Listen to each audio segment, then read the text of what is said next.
Hello everyone. आज हम circle और उसके पार्ट्स के बारे में डिस्कस करेंगे, जो कि बेसिक मैथमेटिक्स है।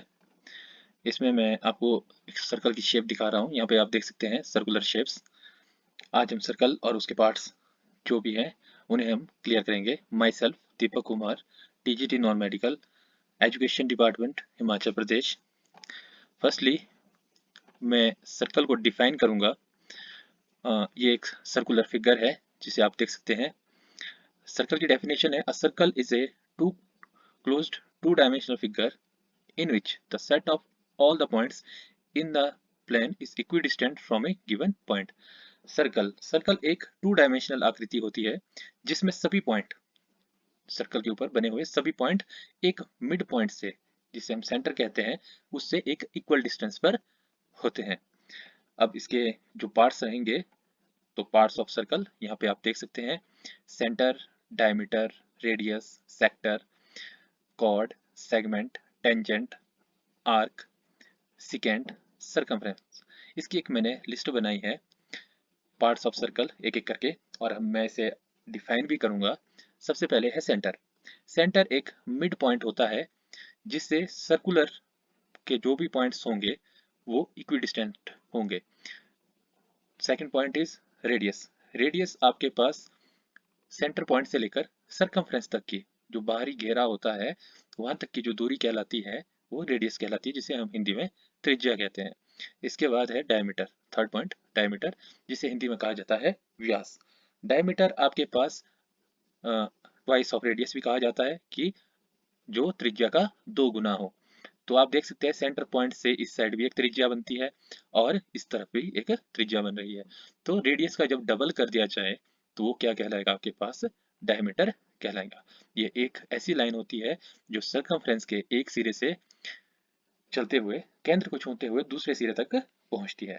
इसके बाद है फोर्थ पॉइंट कॉर्ड। कॉर्ड में आप सरकमफ्रेंस के एक सिरे से छूते हुए दूसरे सिरे तक पहुंचते हैं, ये आपका कॉर्ड कहलाती है, जिसे हम हिंदी में जीवा कहते हैं। इसके बाद है सिकेंट। सिकेंट छेदक रेखा होती है, जो ऐसी रेखा जो वृत्त को प्रतिच्छेद करे किन्हीं दो बिंदुओं पर। सिकेंट के बाद हमारा जो नेक्स्ट पॉइंट है वो है सेक्टर। सेक्टर आप देख रहे होंगे यहाँ पर दो त्रिज्याओं के बीच घेरा गया क्षेत्र, ये आपके पास क्या कहलाता है, सेक्टर। हिंदी में इसे हम त्रिज्या खंड कहते हैं। इसके बाद है सेगमेंट। सेवंथ पॉइंट, सेगमेंट में आपके पास कॉर्ड के द्वारा घेरा गया क्षेत्र, जिसे हम वृत्त खंड कहते हैं, कि वृत्त का एक छोटा सा भाग। तो आप यहाँ देख रहे हैं कॉर्ड है, कॉर्ड के अंदर वाला जो ये ब्लू कलर का एरिया है ये आपके पास सेगमेंट कहलाएगा। इसके बाद है टेंजेंट। टेंजेंट आपके पास एक ऐसी रेखा होती है जो वृत्त को सिर्फ एक, ओनली वन पॉइंट पे टच करती है, इसे हम स्पर्श रेखा भी कहते हैं, और जिस पॉइंट पर ये टच करती है उसे हम स्पर्श बिंदु कहते हैं। इसके बाद नाइन्थ पॉइंट है हमारा आर्क, कि वृत्त की सरकमफ्रेंस का एक छोटा सा टुकड़ा, ये हमारे पास आर्क कहलाता है। इसके बाद हमारे पास है सरकमफ्रेंस। सरकमफ्रेंस आपके पास जो बाहरी घेरा होता है इसे हम सरकमफ्रेंस कहते हैं, जिसे हम हिंदी में वृत्त की परिधि कहते हैं। इसके बाद आपके पास जो पार्ट्स ऑफ सर्कल है उन्हें अलग अलग डायग्राम में दिखाया गया है। जैसे रेडियस आपको क्लियर हो जाएगा यहाँ पर, सेंटर से लेकर सरकमफ्रेंस तक की दूरी। इसके बाद सेक्टर, दो रेडियाई के बीच का क्षेत्रफल। इसके बाद सेगमेंट, जो क्या है आपके पास जीवा के द्वारा घेरा गया क्षेत्रफल या एरिया। आर्क, जो आपके पास परिधि का एक छोटा सा भाग है, जिसे हिंदी में चाप कहा जाता है। इसके बाद है टेंजेंट। टेंजेंट आपके पास एक स्पर्श रेखा होती है जो एक बिंदु, जिसे हम स्पर्श बिंदु कहते हैं, उससे छूकर निकलती है। कॉर्ड, कॉर्ड आपके पास सर्कल के अंदर दो बिंदुओं को मिलाने वाली एक रेखा होती है। इसके बाद सरकमफ्रेंस। सरकमफ्रेंस बाहरी घेरा कहलाते हैं, जिसे हम परिधि कहते हैं। डायमीटर, डायमीटर आपके पास वृत्त में त्रिज्या का दो गुना होता है, जिसे हम ट्वाइस ऑफ द रेडियस भी कहते हैं। इसके साथ साथ आपके पास area related to circle. Circle के एरिया भी होता है और सरकमफ्रेंस भी होता है, इसे हम एक एक करके डिस्कस करेंगे। सबसे पहले है सर्कल। यहाँ पे आप देख रहे हैं फर्स्ट पॉइंट मैं सर्कल को ले रहा हूँ, उसी के बाद बाकी सारे पॉइंट्स आपको इजीली समझ आ जाएंगे। सरकमफ्रेंस का जो फॉर्मूला होता है सर्कल का वो होता है 2 पाई आर, और पाई की वैल्यू आप सभी को मालूम है, वो होती है 22/7 और 3.14। इसके साथ एरिया ऑफ सर्कल का फॉर्मूला होता है पाई r²। ये एक माइंड मैप बनाया गया है जिसमें आपका एरिया के बारे में बताया गया है जो सर्कल से रिलेट करते हैं। इसके साथ साथ अब आपके पास यहाँ पर सेमी सर्कल दिया हुआ है। सेमी सर्कल आप जानते हैं वृत्त का आधा भाग, जिसे हम अर्धवृत्त भी कहते हैं। तो इसका जो परिमाप होता है, पेरीमीटर होता है, ये होता है पाई r+2r। पाई आर आपके पास वृत्त का आधा हो गया, और साथ साथ 2r आपके पास ये रेखा होगी जिसे हम व्यास कहते हैं, डायमीटर कहते हैं। इसके साथ साथ सेमी सर्कल का जो एरिया होगा वो पूरे वृत्त का आधा होगा, 1/2 पाई r²। फिर मैं यहाँ पर रिंग को डिस्कस करूंगा। रिंग में आप देख रहे हैं दो सर्कल बने हुए हैं, एक इनर है, एक आपके पास आउटर है।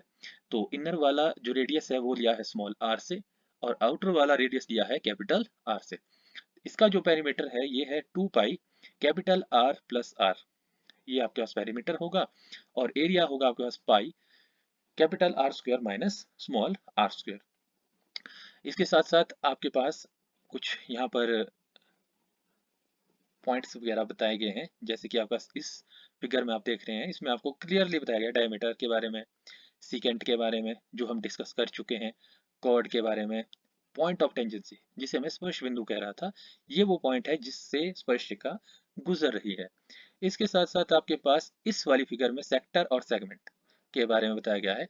तो सेक्टर आपको दिख रहा है कि दो त्रिज्याओं के बीच का जो खंड है जिसे हम त्रिज्या खंड कहते हैं, वो आपके पास क्या होता है, सेक्टर होता है। और सेगमेंट आपके पास वृत्त का एक छोटा सा भाग जिसे हम वृत्त खंड कहते हैं। आर्क आपको दिखाई पड़ रही है, ये आपके पास क्या है, वृत्त की एक आर्क है जिसे हम हिंदी में चाप कहते हैं। और सरकमफ्रेंस को यहाँ पे अच्छे से डिस्क्राइब किया गया कि बाहर से घेरा गया जो क्षेत्र, तो ये बाहर से दिखाने के लिए बताया गया है कि डॉटेड सा कि ये क्या है, इसका सरकमफ्रेंस है। तो मतलब ये वाली जो रेखा होगी ये क्या होगी, इसकी एक सरकमफ्रेंस होगी।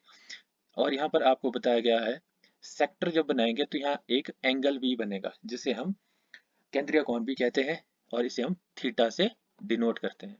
अब यहाँ पर सेक्टर के बारे में बताया गया है और सेगमेंट के बारे में भी बताया गया है।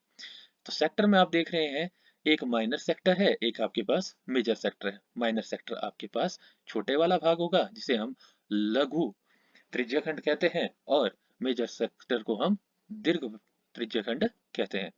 तो यहाँ पे एंगल आपका बन रहा है थीटा। सबसे पहले लेंथ ऑफ आर्क का फॉर्मूला, जो ये आर्क है ए से लेकर बी तक, इसका फॉर्मूला बताया हुआ है कि इसको किस तरह से आप फाइंड आउट कर सकते हैं। तो है theta upon 360 into 2 pi R. Theta की वैल्यू होगी आपके पास जैसे कि 60 हो सकती है, 45 हो सकती है। तो जो थीटा की वैल्यू होगी वो आप यहाँ पर लिखेंगे और 360 के साथ डिवाइड करेंगे और 2 पाई आर के साथ मल्टीप्लाई करेंगे। इसी के साथ पैरामीटर ऑफ सेक्टर जो है ओ A B, O A B जो ये पूरे का पूरा क्षेत्र है, तो इसके बारे में बताया गया, इसका परिमाप बताया गया है जो है 2r plus length of arc. 2r आपके पास एक ये r है, दूसरा ये r है, दोनों को प्लस करेंगे तो 2r बन जाएगा। और लेंथ ऑफ आर्क आपके पास क्या थी, ए बी, जिसे हम यहाँ से फाइंड कर सकते हैं। इसके बाद है एरिया ऑफ सेक्टर का फॉर्मूला।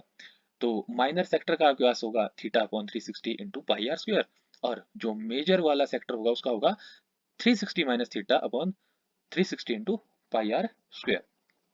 इसके साथ साथ सेगमेंट, तो यहाँ पे एक माइनर सेगमेंट बन रहा है, एक मेजर सेगमेंट बन रहा है, एक लघु वृत्तखंड है, एक आपके पास दीर्घ वृत्तखंड है। तो आप यहाँ देख सकते हैं लेंथ ऑफ कॉर्ड, जो आपका ए बी कॉर्ड है, इसकी लंबाई आप किस तरह निकाल सकते हैं। तो वो आपके पास आ जाएगी 2r साइन थीटा बाय 2। इस फॉर्मूले में आप थीटा की वैल्यू डालेंगे और r की वैल्यू डालेंगे तो आपकी लेंथ ऑफ कॉर्ड निकल कर आ जाएगी। इसी तरह से एरिया ऑफ सेगमेंट वो कैसे निकलेगा, एरिया ऑफ सेगमेंट है ये वाला एरिया जो आपके पास यहाँ पे दिखाया गया है। एरिया ऑफ सेक्टर, पहले आप ये पूरे का पूरा एरिया जो होगा इसको निकालेंगे, उसमें से माइनस करेंगे आप इस ट्राइंगल को, जो आपके पास ट्राइंगल है ओ ए बी। तो यहाँ लिखा है आपके पास, तो एरिया ऑफ सेक्टर का फॉर्मूला होता है theta upon 360 into pi r² minus area of triangle. Triangle का एरिया के बहुत से फॉर्मूले होते हैं, एक फॉर्मूला ये भी है 1/2 r² साइन थीटा। इससे भी आप area of circle, area of triangle निकाल सकते हैं। इसी तरह से हमारा जो सर्कल के ऊपर जो छोटा सा एक टॉपिक था जिसमें ब्रीफली आपको बताया गया है इसके पार्ट्स के बारे में और एरियाज के बारे में, तो आपको ये क्लियर हो गया होगा। Thank you for watching.